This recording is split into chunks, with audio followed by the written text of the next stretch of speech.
nesta manhã nos esvaziar de nós mesmos e nos enchermos da graça e do poder do nosso Deus. Glória a Deus. Pegue a sua Bíblia, você que está aqui, você que está também na sua casa conosco esta manhã, e vá ao último livro da Bíblia. Vamos ao ponto final da história, né? O último livro da Bíblia, o livro do Apocalipse, capítulo de número 6. Livro do Apocalipse, capítulo de número 6. Acaba que nós meditamos sempre nas 7 cartas, não é? Capítulo 1. Uma vez eu lembro que eu fiz uma série de reflexões, acho que não foi aqui, né? Mas eu lembro que eu estava em algum local, eu fiz uma série de reflexões até o capítulo 5, até o capítulo 4, sobre as 7 cartas. Deus colocou no meu coração nessa manhã, trazer essa palavra. Apocalipse capítulo 6, a partir do versículo 1. Eu queria que você abrisse a sua Bíblia e você mantivesse aberta nesse texto. Diz assim a palavra do Senhor: Vi quando o Cordeiro abriu um dos 7 selos, e ouvi um dos 4 seres viventes dizendo, como se fosse voz de trovão: Vem. Vi, e então eis um cavalo branco e o seu cavaleiro com um arco, e foi-lhe dado uma coroa, e ele saiu vencendo e para vencer. Quando abriu o segundo selo, ouvi o segundo ser vivente dizendo: Vem.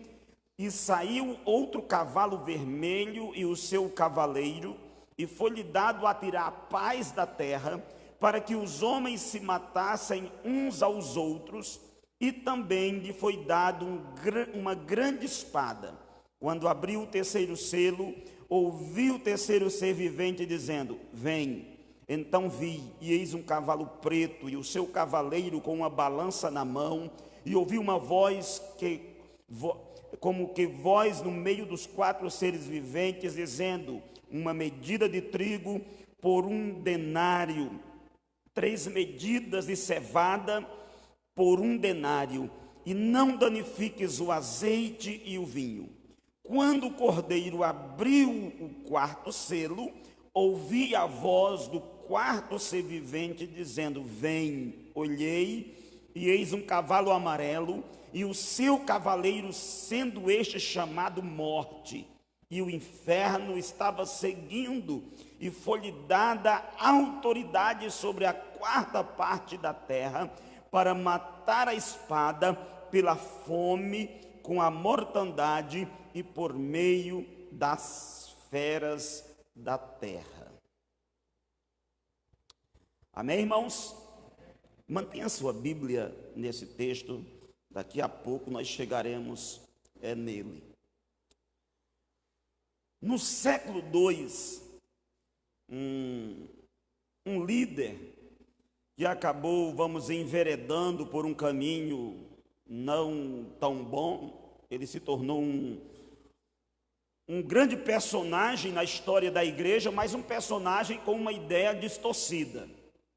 No século II, um cara chamado Marcião, ele disse o seguinte: o Deus do Antigo Testamento é um Deus de justiça, é um Deus de julgamento, é um Deus onde é vida por vida, olho por olho, dente por dente, mão por mão, pé por pé, queimadura por queimadura. Êxodo, capítulo 21, a partir do versículo 23 em diante. E ele diz, ele criou o mundo e ele deu a lei judaica.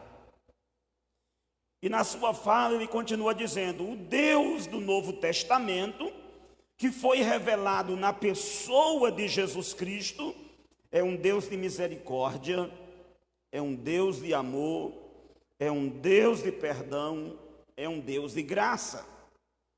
Esses 2 deuses, eles estão em guerra um com o outro. Eles estão em batalha um com o outro. E eu espero que nessa manhã você não pense desse jeito, porque se você pensar desse jeito, você está pensando em uma heresia.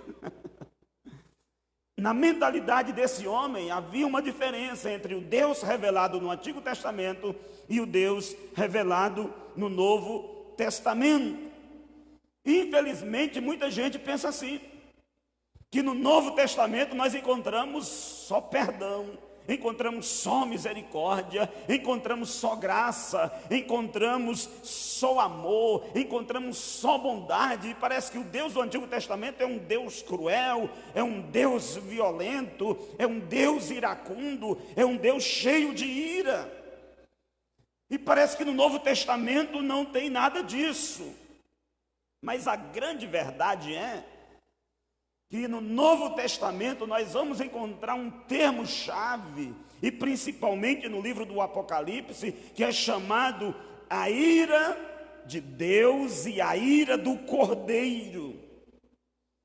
Versículo 15 e 17 do capítulo 6 do Apocalipse.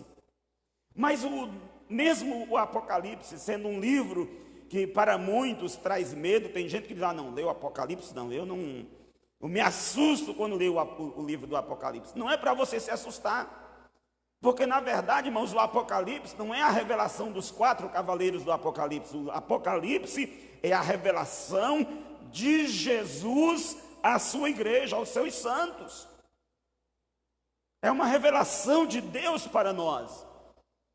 É uma palavra de Deus para o nosso coração. Então nós, quando olhamos para esse texto do Apocalipse, você vai perceber o quê? Você vai perceber, esse livro ele tem 3 estruturas que eu preciso entender elas. Quando você lê o capítulo 1 e o versículo de número 19, olha aí na sua Bíblia, olha o que está escrito no capítulo 1 e no versículo de número 19 desse livro. Olha o que diz a palavra do Senhor. Escreve, pois, as coisas que viste, as que são e as que hão de acontecer depois destas. Agora presta atenção, nós temos 3 aqui. As coisas que vistes. O que são as coisas que ele está dizendo? As coisas que vistes. A revelação que ele tem, a visão que ele tem da pessoa de Jesus no capítulo 1 do Apocalipse. E você vai ver que as qualidades que João vê de Jesus, essas qualidades, elas estão manifestas em cada uma das cartas do Apocalipse, principalmente na introdução. Depois vai dizer, olha, as coisas que são, que é o que está escrito do capítulo 2 ao capítulo 3 do livro do Apocalipse, que se referem às 7 cartas do Apocalipse, as 7 cartas dirigidas às 7 igrejas da Ásia Menor. Essas cartas, elas podem ser entendidas de uma maneira pastoral, elas podem ser entendidas para alguns de uma maneira histórica, porque alguns dizem, não, Éfeso foi a igreja do 1º século, a igreja do amor e tal, e aí por diante, e vai explicando essas cartas ao longo da história. Como também essas cartas, elas podem ser entendidas como se nós estivéssemos dentro da igreja, em todos os tempos, crentes de Éfeso, crentes de Esmirna, crentes de Pérgamo, crentes de Tiatira, crentes de Sardes, crentes de Laodiceia e crentes de Filadélfia. Então, em todos os tempos, em todas as eras da igreja, hoje nós temos crentes que foram apaixonados por Deus, mas que perderam o seu primeiro amor, como a igreja de Éfeso. Hoje nós temos crentes que, assim como a igreja de Esmirna, estão morrendo por causa de Jesus e por causa do Evangelho. Hoje nós temos crentes que, assim como a igreja de Laodiceia, são crentes mornos. Não é frio nem quente. Mas também nós temos crentes como a igreja de Laodiceia, como a igreja de Filadélfia. Crentes que não negam o nome de Jesus, crentes perseverantes na palavra. Então esses crentes, essas igrejas, representam a igreja em todas as épocas. Nós vamos ter em todas as épocas esse tipo de pessoa dentro da igreja. Então essa é a segunda parte, as coisas que são. Mas depois João, ele vai dizer, olha, as coisas que hão de acontecer depois destas, que se refere aí à terceira parte do livro do Apocalipse. Que terceira parte é esta? O que está, vamos dizer, a acontecer a partir do capítulo 4. Porque no capítulo 4, você pode olhar, capítulo 2, capítulo 3, você vai encontrar diversas vezes a palavra igreja, igreja, igreja, igreja. Quem tem ouvidos, ouça o que o Espírito diz às igrejas. Quando chega no capítulo 4, a partir do capítulo 4, você, até o capítulo 19, você não encontra mais a palavra igreja. Você não vê mais falando, usando o termo igreja. No capítulo 4, no versículo 1, nós temos uma linguagem, que essa linguagem, ela nos apresenta, ela nos mostra, é uma linguagem figurativa, vamos dizer, do arrebatamento da igreja. Por quê? Preste atenção, no capítulo 4, no versículo 1, diz assim, depois destas coisas. Que coisas são essas? Depois da igreja. Depois que João tem uma revelação da igreja. Depois destas coisas, eu olhei, e eis não somente uma porta aberta no céu, como também a primeira voz que eu ouvi, como de trombeta, ao falar comigo, dizendo, sobe para aqui. Vai acontecer depois, em duas palavras que nós temos aqui. Nós temos a palavra voz e nós temos a palavra trombeta. Agora eu quero convidar você a pegar a sua Bíblia e a você ir à primeira carta do apóstolo Paulo, primeira carta do apóstolo Paulo à igreja de Tessalônica, lá no capítulo 4, versículo 16. Veja que lá em Apocalipse, capítulo 4, versículo 1, João fala de uma voz e de uma trombeta e alguém dizendo sobe. Agora olha o que diz 1 Tessalonicenses 4, versículo 16. Porquanto o Senhor mesmo, dada a sua palavra de ordem, e ouvida a voz do arcanjo, e ressoada a trombeta de Deus, descerá dos céus, e os mortos em Cristo ressuscitarão primeiro. Depois nós, os vivos, os que ficarmos, seremos arrebatados juntamente com eles entre as nuvens. Agora preste atenção que você tem aqui a palavra voz e você tem aqui a palavra trombeta. Quando você vai também lá para 1 Coríntios, não é preciso ler, mas no capítulo 15, versículo 52, 51 em diante, vai falar também da trombeta de Deus. Então, quando nós olhamos para Apocalipse capítulo 4, irmãos, eu vejo aqui João representando a igreja.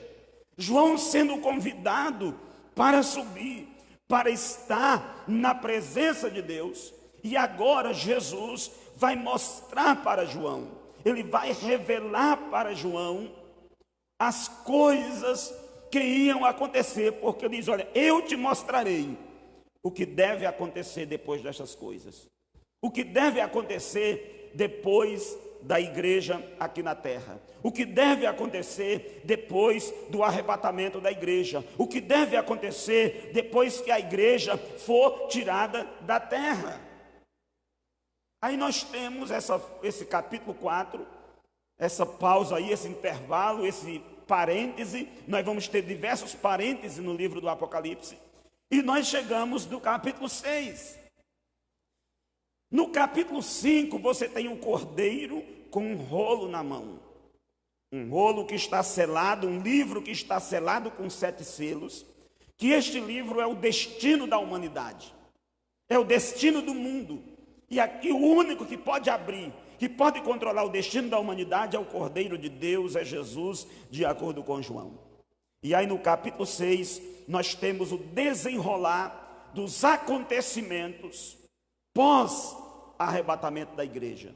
E a primeira coisa que vai acontecer é que João vai dizer, e vi, quando o Cordeiro ele abriu um dos 7 selos. É muito interessante você prestar atenção que esse número 7, ele tem um significado, ele tem uma presença especial, porque é o número da perfeição no livro do Apocalipse. Você vai encontrar, por exemplo, 7 bem-aventuranças. Você vai encontrar 7 castiçais, você vai encontrar 7 igrejas, 7 cartas, os 7 Espíritos de Deus, os 7 olhos de Deus, os 7 selos, você vai encontrar as 7 trombetas, os 7 trovões, as 7 taças, 7 pragas, 7 anjos no livro do Apocalipse. Então ele tem um número, ele é um número muito presente aqui nesse livro. E João diz: e vi quando o Cordeiro abriu um dos 7 selos, e ouvi um dos 4 seres viventes.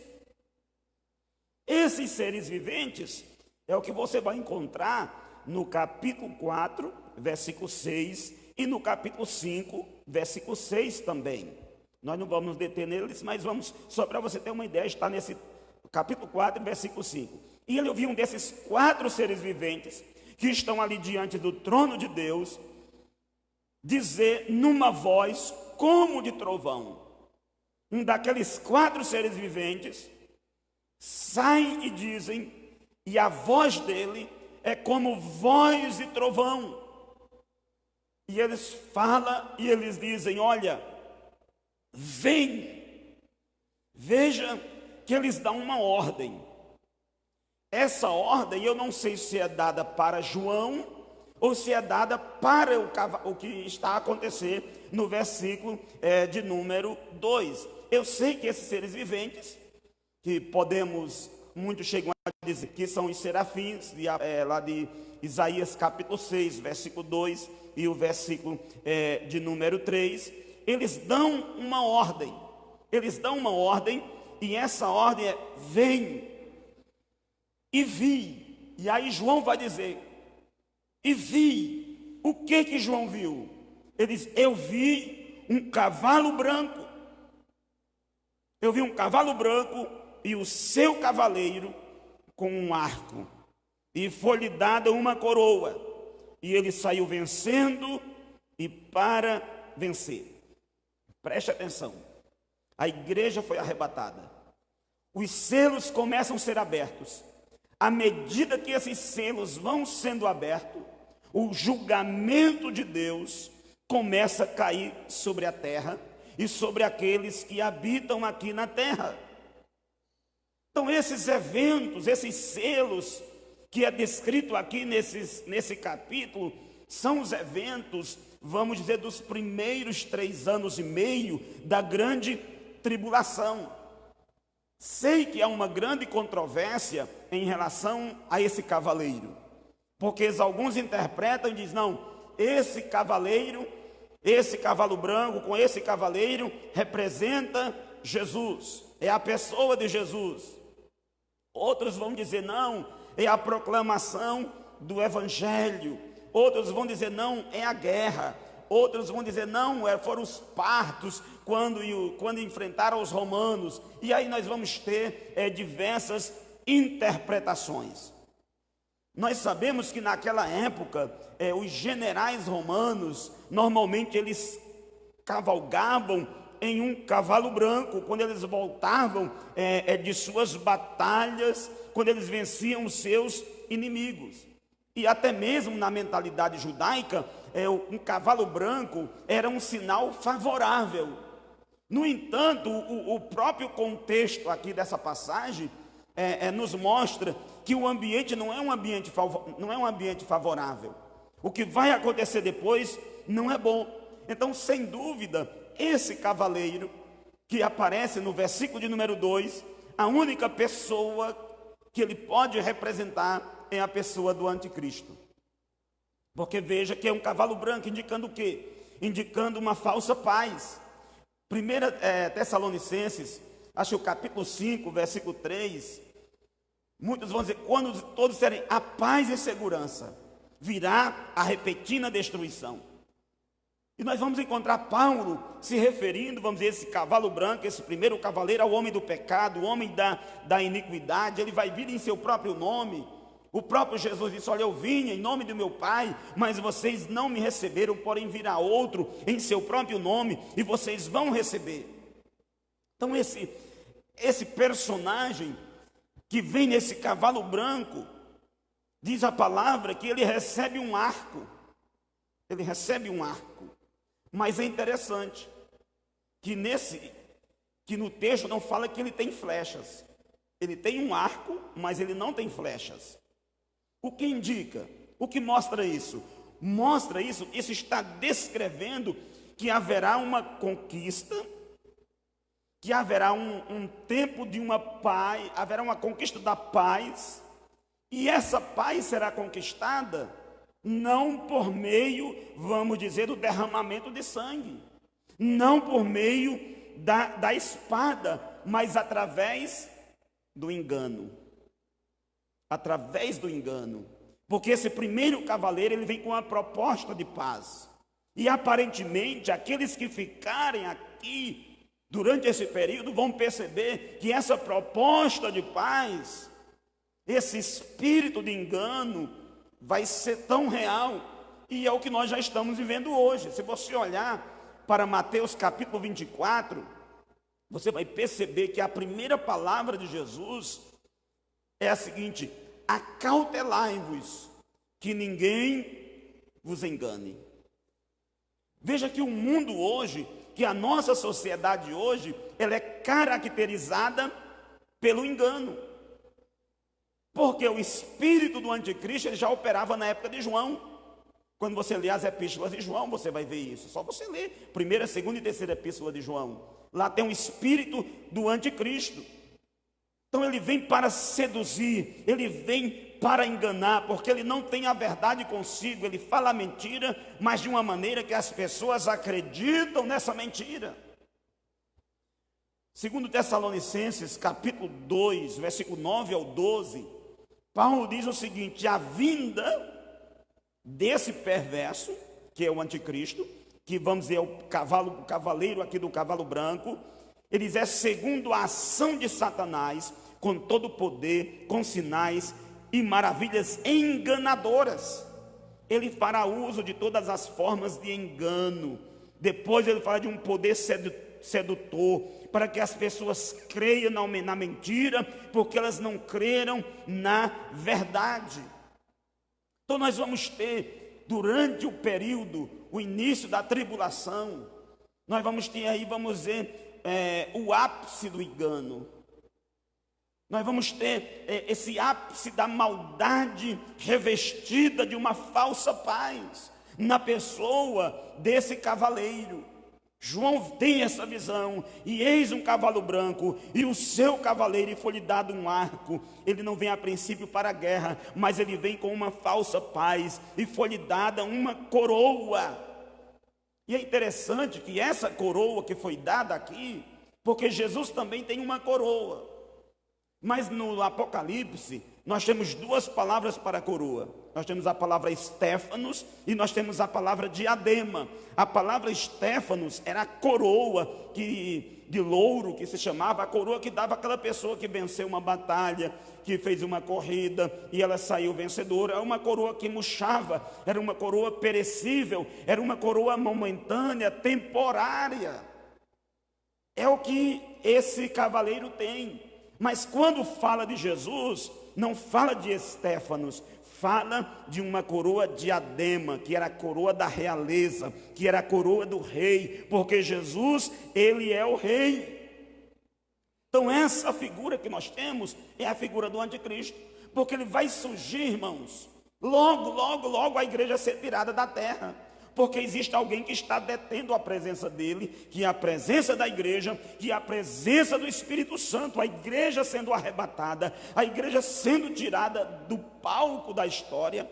O anticristo vai ter o espaço para ele se manifestar e ele desencadear tudo aquilo que está na mente de Satanás e que ele deseja estabelecer sobre a terra. No entanto, todos esses fatores, por trás de está a mão poderosa de Deus, como nós vamos ver aqui no final. Então, o primeiro cavaleiro, nós temos o cavalo branco representando a figura do anticristo.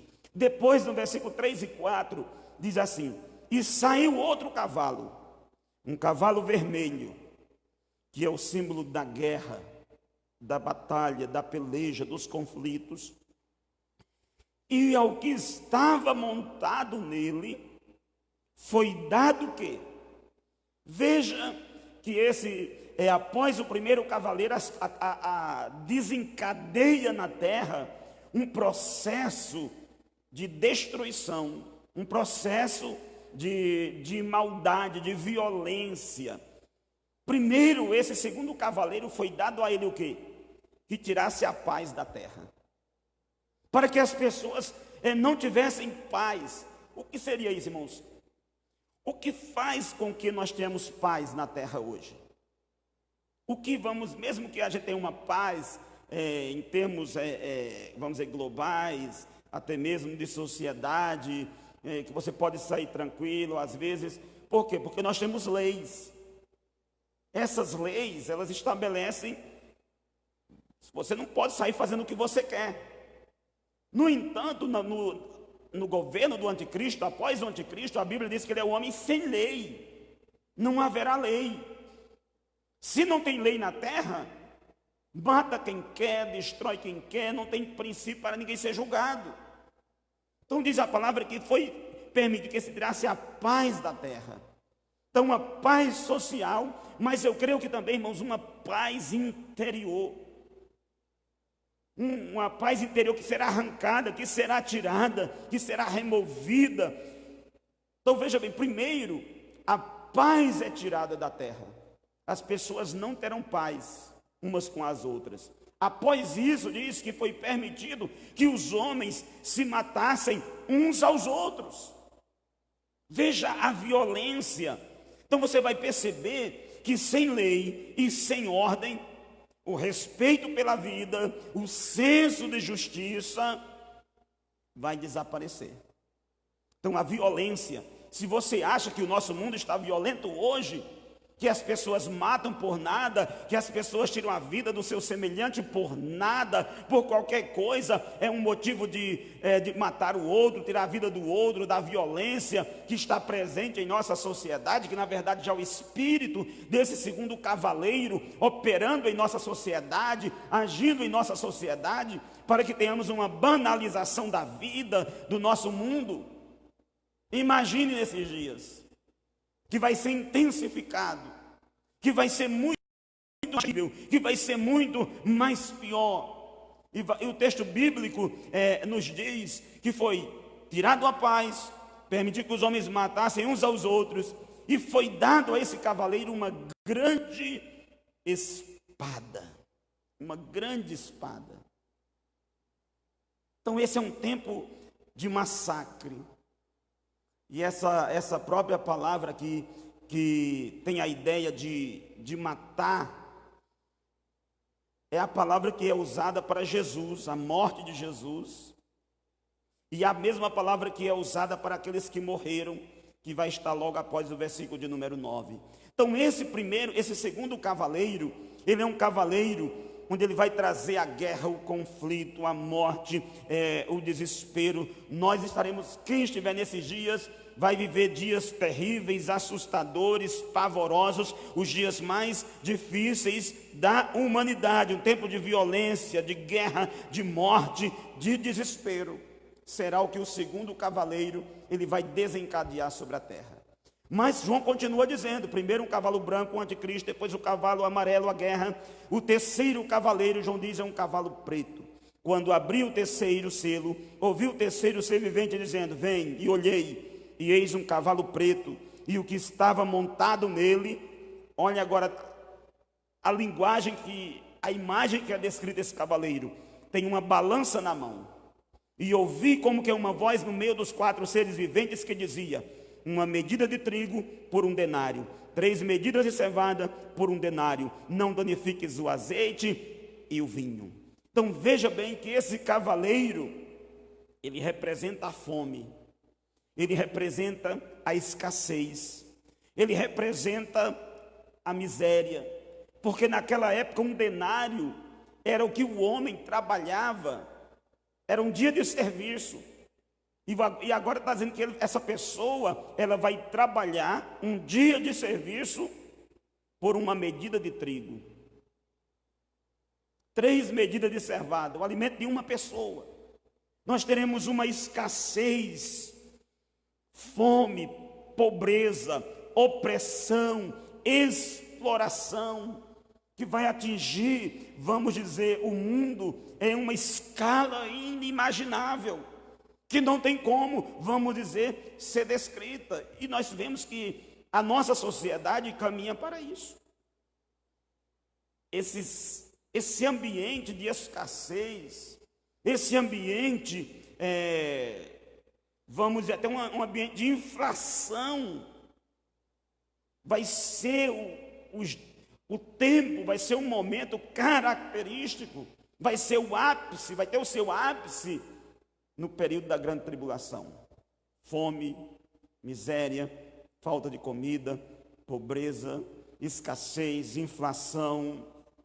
Conta que durante a Primeira Guerra Mundial na Alemanha, as pessoas elas juntavam um carrinho cheio de notas de 10.000 marcos, enchia aquele carrinho e elas iam ao mercado apenas para comprar um único pão.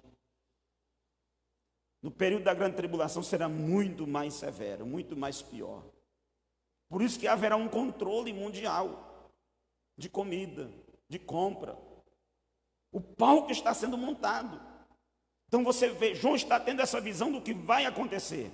Então ele vê um cavalo branco, representando essa figura do anticristo que vai desencadear todo esse processo. Depois vem o cavalo amarelo, a guerra. As pessoas não têm paz, matam umas aos outros. É um tempo de conflito. E se tem guerra, se tem tudo isso, vai desencadear um processo de fome na terra, um processo de miséria na terra. E aí no quarto cavaleiro as coisas ainda ficam mais complicadas, porque João diz: quando o cordeiro abriu o quarto selo, ouvi a voz do quarto ser vivente dizendo: venha. Olhei, e eis diante de mim estava um cavalo amarelo.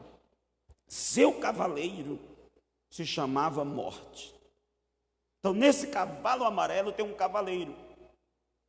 Alguém sai cavalgando pela terra. E quem vai estar cavalgando pela terra vai ser a morte. E diz a palavra que quem está seguindo a morte é o inferno, é o Hades.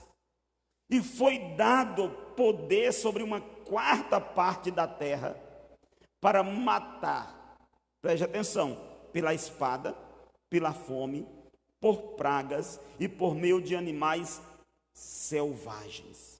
Então veja que a morte, ela usa 4 instrumentos para sacrificar suas vítimas. A primeira delas é uma espada. A ideia aqui é de não é de guerra, mas de assassinato. É o ataque individual. São pessoas fazendo justiça com as próprias mãos, assassinando umas às outras, sem respeitar a lei, sem respeitar a justiça, sem respeitar a ninguém. Então a espada é usada. Depois diz que a fome é um subproduto dessa realidade. Depois vem as pestilências. Irmãos, o que nós estamos vivendo? Irmãos, eu diria que é o espírito desse quarto cavaleiro. Porque multidões e multidões de pessoas sendo ceifadas. As bestas feras da terra atacando. Isso são o quê? Esses elementos: espada, fome, bestas feras, animais selvagens. É o que é descrito lá no Antigo Testamento. O Antigo Testamento já falava. Se você olhar, por exemplo, para Ezequiel capítulo 5, versículo 12, vai dizer: uma terça parte de ti morrerá da peste, se consumirá de fome no meio de ti, outra terça parte cairá a espada em redor de ti, e outra terça parte vou espalhar por todos os ventos da terra. No capítulo 5, versículo 17 ainda de Ezequiel diz: enviarei sobre vós a fome, as feras, a peste. Era o sinal do juízo de Deus. Então nós temos aqui os juízos de Deus, iniciando, apenas o início dos juízos de Deus sobre a terra. Mas aí nós olhamos para isso, para o anticristo que surgiu no palco, para as guerras, para esses cavalo preto, esse cavalo amarelo, e a gente pensa, e aí, o mundo vai estar fora do controle? É o diabo que vai estar controlando todas as coisas? Não. Porque se você olhar para esse próprio texto que nós lemos essa manhã, você vai perceber que quem está no controle de tudo isso aqui é o Cordeiro. Quem está no controle de tudo isso é Jesus. Porque olha o versículo 2. E foi-lhe dada uma coroa. Aquele cavaleiro saiu, mas ele não tinha uma coroa. Foi dada a ele uma coroa. Ele recebeu de alguém. No versículo 4, o seu cavaleiro recebeu o poder. No versículo de número 6, tem uma palavra de ordem: não danifique o azeite nem o vinho. No versículo 8, e foi-lhes dado poder. E aí eu me lembro de Jesus quando estava diante de Pilatos. E Jesus chega para Pilatos e diz: olha, nenhum poder te seria dado, você receberia se do alto não fosse dado. Então quem controla, irmãos, a terra, quem controla todas as coisas é Deus. Então eu preciso crer nessa verdade. Eu preciso crer que tudo está debaixo do controle de Deus. E outra coisa, eu preciso crer que a palavra de Deus vai se cumprir. E diante disso, eu preciso viver em temor, em obediência à palavra do Senhor. Porque chegarão dias muitos mais terríveis, muito mais difíceis do que o que nós estamos vivendo. Só que antes disso, nós ouviremos a trombeta de Deus, a voz do Senhor e a palavra de ordem: sobe, e a igreja estará para sempre com o Senhor. Amém? Coloque-se em pé nessa manhã, em nome de Jesus. Eu quero orar com você, quero abençoar a sua vida, para que você possa andar em temor, andar em santidade, andar diante do Senhor, na presença dEle, vivendo a palavra dEle, vivendo o propósito dEle, vivendo o querer dEle. Pai, no nome de Jesus, nós te louvamos esta manhã, te adoramos esta manhã, te bendizemos por estarmos na tua casa, te bendizemos, ó Deus, por estarmos na tua presença, ó Deus, adorando, recebendo a tua palavra, sendo ministrados pelo Senhor, sendo ministrados pelo teu Espírito Santo. Que o Senhor abençoe a tua igreja, santifica a tua igreja, santifica a tua noiva, prepara, Deus, o teu povo para a vinda do Senhor, para o arrebatamento da igreja, porque a qualquer momento nós não sabemos o dia, nós não sabemos a hora, mas a grande verdade é que a trombeta vai tocar, a trombeta vai soar, e nós subiremos ao encontro do Senhor, e nós estaremos para sempre com o Senhor. Nós cremos, ó Pai, nesta verdade, nós cremos nesta palavra, nós vivemos por esta palavra. Deus eterno, nós cremos que o Senhor está no controle de todas as coisas, que a palavra do Senhor é fiel e verdadeira, e a tua palavra vai se cumprir, assim como está escrito na Bíblia Sagrada. A palavra do Senhor é a verdade. Passará os céus e a terra, mas a palavra do Senhor permanece para sempre. Seja conosco, cuida da tua igreja e do teu povo. Nós oramos nesta manhã, abençoamos, ó Deus, cada um no nome de Jesus, em nome de Jesus. Glória a Deus. Você que trouxe seu dízimo, oferta, você pode trazer ao altar do Senhor neste momento, com alegria no seu coração. Já vamos estar encerrando o nosso culto, e lembrando que todas as quintas-feiras, irmãos, nós temos a quinta profética. Tem sido uma bênção. Quinta-feira agora foi uma bênção, e próxima quinta vai ser uma bênção. Estaremos profetizando, orando, abençoando o mês de março. Então venha na quinta-feira, você que pode, às 19h30, é uma hora de culto, é uma bênção. Vamos orar, Deus tem uma palavra para o seu coração.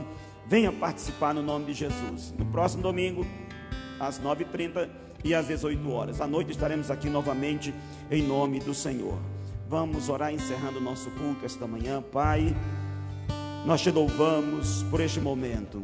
Eu quero abençoar aqueles que estão nos seus lares, que estiveram conosco esta manhã, adorando, recebendo a palavra. Visita cada um dos teus filhos, derrama da tua graça, derrama da tua bênção, da tua misericórdia. Que tenhamos um dia abençoado pelo Senhor, que a mão do Senhor que o cuidado do Senhor, que o favor do Senhor seja sobre a igreja do Senhor cada dia, cada momento, que possamos andar na tua palavra, em obediência ao Senhor, andando conforme os preceitos do Senhor, conforme a palavra do Senhor, conforme os desígnios do Senhor.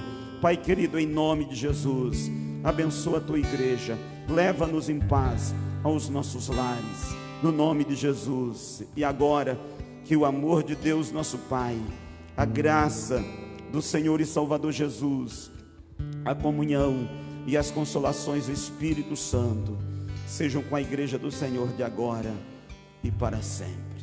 Que o Senhor te abençoe.